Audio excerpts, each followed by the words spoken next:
अस्सलाम वालेकुम फ्रेंड्स, कैसे हैं आप लोग। अल्हम्दुलिल्लाह आप लोग ठीक होंगे। आज की रेसिपी मैं बनाने जा रही हूँ। तो 11 शरीफ आने वाला है, तो 11 शरीफ स्पेशल हम मिठाई बनाएंगे। तो चलती हूँ मैं रेसिपी की तरफ। तो मैं आटा ली हूँ और ये आधा मैदा है और आधा गेहूं का आटा है। मैं दोनों को मिक्स कर दी हूँ। इसमें मैं डालूंगी 1 कटोरी सूजी खास्ता के लिए, और ये मैं ली हूँ नारियल और इसे मैं क्रैक्स कर दी हूँ। इस तरह से क्रैक्स कर करके डाल दूंगी। ये काजू ली हूँ मैं, काजू को भी मैं दरदरा सा मैं कूट ली हूँ। और मैं ली हूँ बादाम, उसे भी मैं दरदरा सा कूट ली हूँ। और ये सफ़ेद तिल ली हूँ और मैं तिल को भून ली हूँ। तो तिल को भी मैं डाल दूंगी। और मैं इसमें डालूंगी इलायची पाउडर खुशबू के लिए, और मैं पीसी हुई चीनी डालूंगी।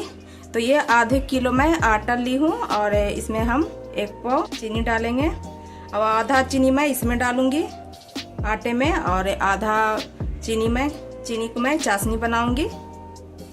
तो मैं आधा चीनी पीस करके डाल दी हूँ आटे में। इसमें हम डालेंगे रोज वाटर खुशबू के लिए, थोड़ा और हम डालेंगे। तो आपको पसंद है तो आप डालिए, या नहीं तो आप स्किप भी कर सकते हैं। सब्सक्राइब नहीं किए फ्रेंड्स, सब्सक्राइब जरूर करिएगा और ज़्यादा से ज़्यादा हमें सपोर्ट करिएगा। और इसमें मैं घी डालूंगी।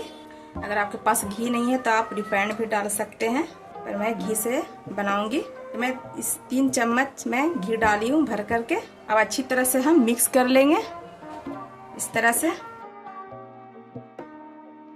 तो मैं मिक्स कर ली हूँ अच्छी तरह से, हाथ से इस तरह से हम मिक्स कर लिए हैं। और इस तरह से मुट्ठा बनाएंगे ताकि ये आटा ऐसे इस तरह से मुट्ठा बन जाएगा। तो बिल्कुल परफेक्ट है, ये अच्छा खस्ता मिठाई तैयार होगा।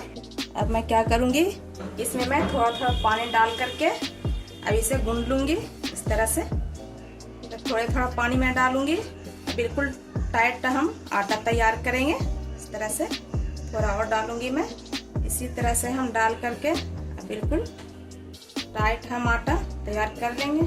तो बिल्कुल टाइट आटा हम तैयार कर लिया है, देख सकते हैं। अब इसे हम 10 से 15 मिनट के लिए हम रख देंगे इस तरह से ढक करके, ताकि सेट हो जाए अच्छी तरह।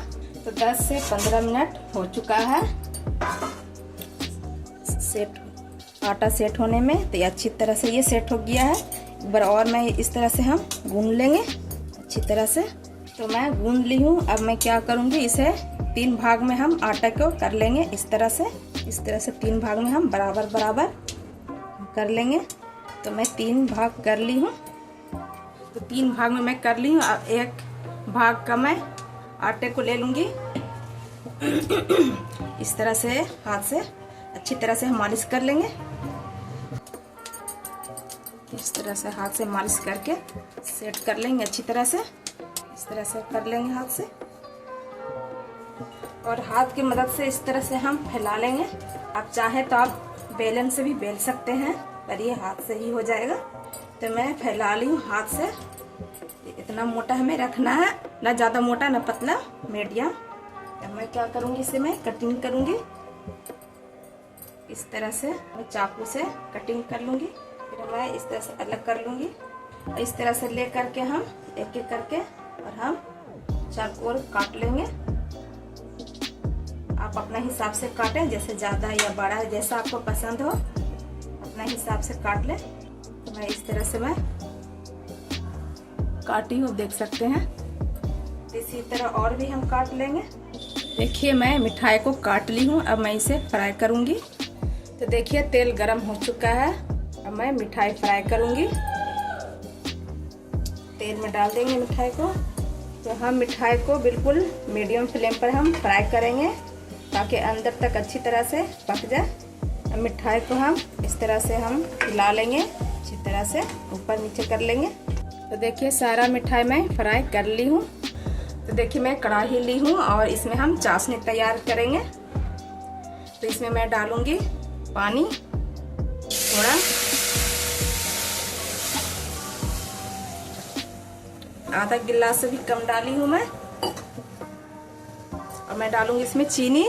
तो आधा किलो आटे को मैं मिठाई बना रही हूँ, तो 1 पाव चीनी डाली थी। तो आधा पाव मैं आटे में डाली हूँ, बाकी आधा पाव चीनी में चाशनी बनाऊंगी। इस तरह से हम हिला लेंगे। देखिए इसमें हम फूड कलर डालेंगे, ऑरेंज फूड कलर। इससे देखने में अच्छा लगता है। अगर आपको पसंद है तो डालें, नहीं तो आप स्किप भी कर सकते हैं। तो देखिए चाशनी थोड़ा गाढ़ापन होने लगा है, तो इसे कीमाम भी कहते हैं। तो ये थोड़ा और गाढ़ापन हो जाएगा तो इसमें हम मिठाई डाल देंगे। तो ये गाढ़ापन हो गया है। अब इसमें मैं मिठाई डाल दूंगी।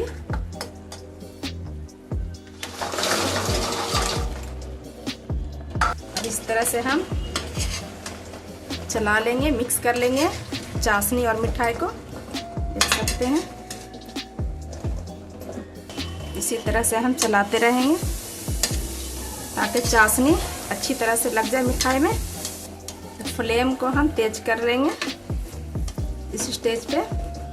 तो ये मिठाई तैयार हो गया है। अब मैं गैस को बंद कर दूंगी और इसे मैं ठंडा होने देती हूँ, उसके बाद मैं सर्व करूँगी। तो ठंडा हो गया है मिठाई। अब मैं इसे सर्व करती हूँ एक बर्तन में।